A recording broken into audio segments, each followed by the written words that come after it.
Hey guys, Zach with Driver's Trains. So in today's video, we're going to take a look at some brand new freight cars that I got in. And I know that if you guys have been watching my channel for any amount of time, you guys know that I like to buy, the Woodside reefers from Atlas, maybe some coal cars, but pretty much Atlas Woodside reefers, right? Like I feel like a lot of people know that I buy those. But recently with the new release of the Atlas Berwicks, I decided, to maybe let's see what the hype's all about. Let's buy some Berwicks and see how nice they really are. And I had a project for them. I'll expand on that a little bit later, maybe. I don't know, we'll see. But as you can see over both my shoulders, we got the UP, we got a con rail, and there is one directly behind me. It's the L&N. You can see it back there. We'll take a look at all three of them. But let's go ahead and take a look at these Berwicks, and I'll give you guys my opinion of what I really think of them to let you know if I think they're worth the hype. Me being a non-modern freight guy, I figured what better time to get Burwick to try out than when you can get them when they've just released before people on eBay want to charge a bunch of money for them like they are right now. So, yeah, let's go ahead and let's take a look at these Burwicks, and I'll give you guys my my final thoughts at the end of this video. So, oh yeah, join the Discord, subscribe, leave me a comment, leave me a like, all that stuff, right? But for sure, join the Discord and subscribe. Everything else is optional. All right, so as you can see here, I got the AC6000 hooked up to the Union Pacific Berwick. Now, we're going to take a little closer look at the car. I just kind of want to give you guys a size comparison, how much taller they are than your modern diesels, right? So this is a Lionel Legacy AC6000, so if you have one of those, you kind of know how big they are. And then, well, this is a 60-foot high cube Berwick, is I guess what they're actually called. All right, so before we take a look at this car, actually, let's talk about one thing that I really needed to happen, right? Because I had a project for these cars which required the doors to open. These two big doors you see here, they do not open on the Berwick. Now, I'm assuming that's because if they did open, you would need this slider here, or this little channel would have to be a lot farther out from the car, and it'll look a little bit silly, kind of like it does on the Lionel cars. That being said, the doors don't open. I know, kind of just ruined my whole project, right? That being said, you have the handle here, and you got all the open close signage, and there's a lot of really good small details of like signage you can read, and then you've got these little stoppers here, which I think are pretty cool that they're on here, right? I don't know that they're an add-on. I don't know if those stoppers are add-on details or if they're cast in. I can't really tell, but if they are cast in, they look really good, which leads me to think that there's some kind of an add-on, but I'm probably wrong. So anyways, I think they look really good for whatever they are. I feel like those little pieces, especially with how like you got the little channels here in them, I feel like that's would be really easy to make that look like just one big glob of plastic, which other manufacturers would probably do, right? So I'm not sure. Now we'll go ahead and we'll back this car up a little bit here, pull it forward, or we'll go some kind of way with it. I'm not sure what I got planned in my head here, but just kind of winging it like normal. All right, so anyways, the Union Pacific letters on here are super crisp, as well as everything on here. Everything you can read on this engine is very crisp, very readable. Even behind the steps we got to be careful, and we could probably zoom in a little bit and see that stuff a little better. Now if you see here, it says new 1274. Now everybody knows that Lionel does that, but I feel like that's when this car could have actually been made. But looking at one of my other Berwick says 1274, the one says 1278. So maybe that's when this car was actually made. Because I asked some friends of mine when these cars were actually in use, and the best thing that I could get off the internet or from my friends was like mid to late 70s and up. I'm sure there's still some in use today. So like as I said, the signage behind the grab irons right here, you can read that. I would have to get a little bit closer to read it, but yeah, and the grab irons are super clean, right? They're just nicely detailed pieces that are on there. Like they don't look gaudy. They don't look like little like fat pieces of plastic. They look like you would expect them to look. And then I like to talk about these little stirrup steps, whatever you want to call them. They look well. Let me zoom out. Sorry, otherwise you can't see that. The stirrup step here. I'm assuming that these are as fragile as they are on the Woodside reefers.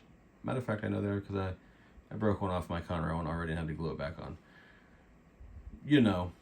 I would expect nothing less from an Atlas car to have fragile steps, right? So now there is something on these cars that I feel like I don't have very many of cars that do this. Let me see if I can't lower this here a little bit. And we'll see if I can't get this lighted up a little better. Lighted up. All right, you see there, we're gonna take a look at the trucks is what we're looking at here. Now, if you'll notice, they're roller bearings, right? You can see them rolling. I do have maybe one or two other cars that have those, but I know a lot of people trip out over that, right?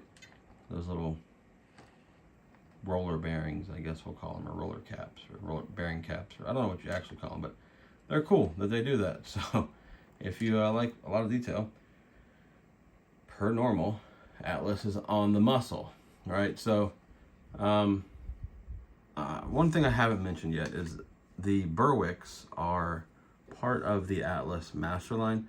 Now, I've heard of the Atlas Master Line before, obviously, but since I buy, Woodside reefers, they're part of the Steam Air Classics.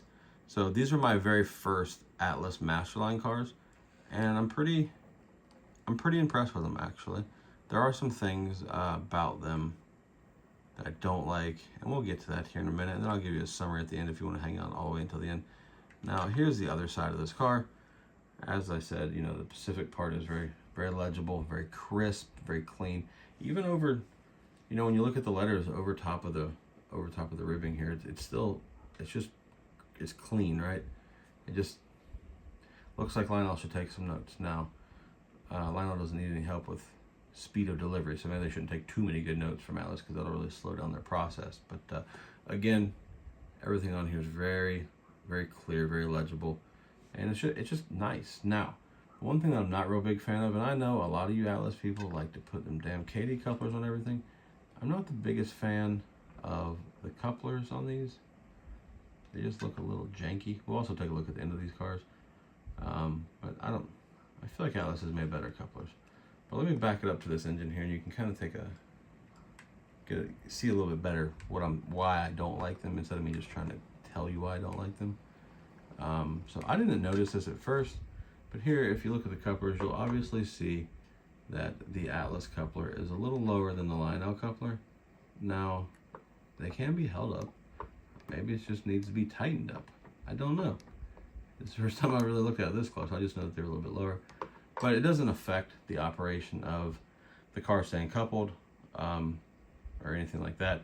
And so maybe I'm just being a little bit picky. I mean, they're supposed to be Master Line cars, but they're still pretty good, right? So, all right, let's pull this car up and we'll take a look at the end of the car. Take a look at the detail on that, and then I'll give you my overall thoughts, and I'll line up all three so you can see them. Probably not going to run them around the track because, it's just a box car, right? Everybody knows what a box car looks like going on the track, but let's take a look at the end. All right, so there's nothing real spectacular here. I do like this little step. I think that's cool. Has I guess you call it the safety tread is what people like to call that. You got ladders here, and then you got some signage. You got the car number at the top, no running board, excess height car. Just a really nice car. So I'll line up all three. I'll just pull them by so you can kind of take a look at them, and then I'll give you my thoughts. All right, we're just gonna do a quick little run by here so you can kind of get a glimpse of all three of them. Now, this is this first one here, the UP. I got this one from Roundhouse South. My buddy of mine, Tony, is the owner over there. Gave me one that he had extras of that weren't pre-ordered, so I got lucky there. Now, these cars were like $90 a car, which isn't bad if you could get them when they came in, but that's why I was kind of scrambling, but I'll go into this in a little bit here in a minute. This is the L&N. I got this one from Mario's Trains. Eventually, U.S. Postal Service finally decided to deliver it, and this is the Conrail. I really got the Conrail because Dak Man, he's a Conrail guy. This is my only Conrail piece I have. I got this one from my buddy Landon in Berkshire Station, so luckily I was able to get three. I had no intention of getting any, but there you go. There's all three. I'll flip it around and give you my final thoughts on these cars, and I'll talk about a project that I had for these. All right, guys, so there are my 3 Berwicks from Atlas. Now, like I said, these are my very first Masterline cars from Atlas, and I am extremely excited to add some more Masterline products to my collection, as I am pretty much just buying Atlas freight at this point, right? So I got the center divider cars on order from Mr. Muffin's Trains when he added his extra pre-order day or whatever last week. That was a fun time. Now, before we get into what I think about these cars, now, if you're not on my Discord, I'm gonna give myself a shameless plug for my Discord. It was a lot of fun when these cars started actually delivering to dealers. You know, people were looking for them. They were trying to find people that had extra ones that, you know, guys like me that didn't pre-order a car and any of these Berwicks. So, you know, we were posting links and sharing links to stores that had extra Berwicks in stock.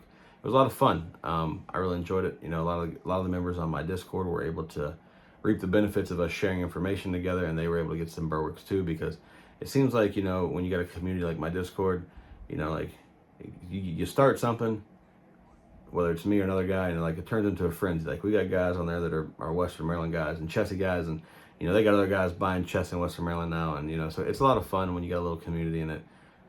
We just help each other spend each other's money. So if you're interested in that, come on, join the Discord. It's a great time. Now, my thoughts on these Berwicks. I think they're really nice. They're really well put together. They're assembled well.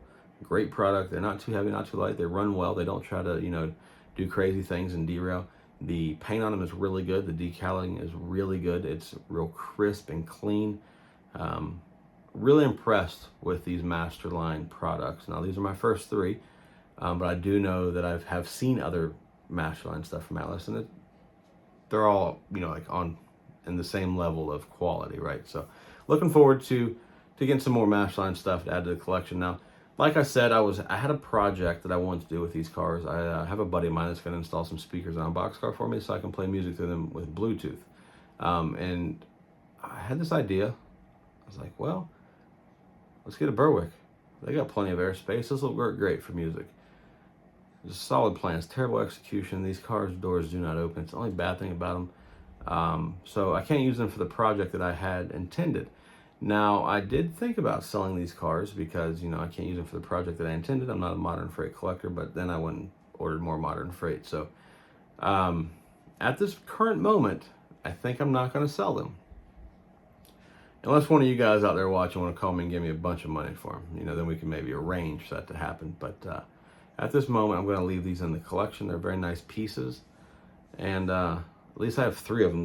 The 3 of them look great together. So, yeah, we're going to hold on to them for now. I was going to sell them, but great addition to the collection. And if you pre-order these cars, I didn't pre-order them, but you know, if you can get them from a dealer instead of eBay, I think I paid $89-90 for them. Well worth it in my opinion. Now I understand some of you guys are saying, "I ain't paying $90 for a boxcar." Get over your shit, man. That's what stuff costs, right? So you either buy it or you don't. I think for given the prices in the hobby today, $90 for these boxcars is pretty solid, because you can go buy some MTH boxcars for a lot less, but they're not these. So there's my thoughts on that. Fantastic product. Really happy to have these. And yeah, go buy some go buy some Burwicks for $400 on eBay. Don't get mad at them guys getting that kind of money for me. People are willing to pay. You might as well take advantage of the suckers that are born every day. So there you go. That's a good quote. We should put that on a shirt. Anyways, join my Discord. Follow the link below. Subscribe to my channel. Please help me out. I'm trying to get to 3,000 subs by the end of the year. And give me a like, comment. Let me know what you think of the Berwicks. If you have them, let me know how you like them. If you didn't get them, let me know how pissed off you are that they're $400 or $500 on eBay. And yeah, I just figured I would share my thoughts on the Berwicks and give you guys a little closer look. I know I'm not the best freight car reviewer because I'm not the freight car expert, but I know some of you guys do like my opinion, all 7 of you guys out there. So I appreciate you, and yeah, until next time, I'm a hotshot, boys. Later.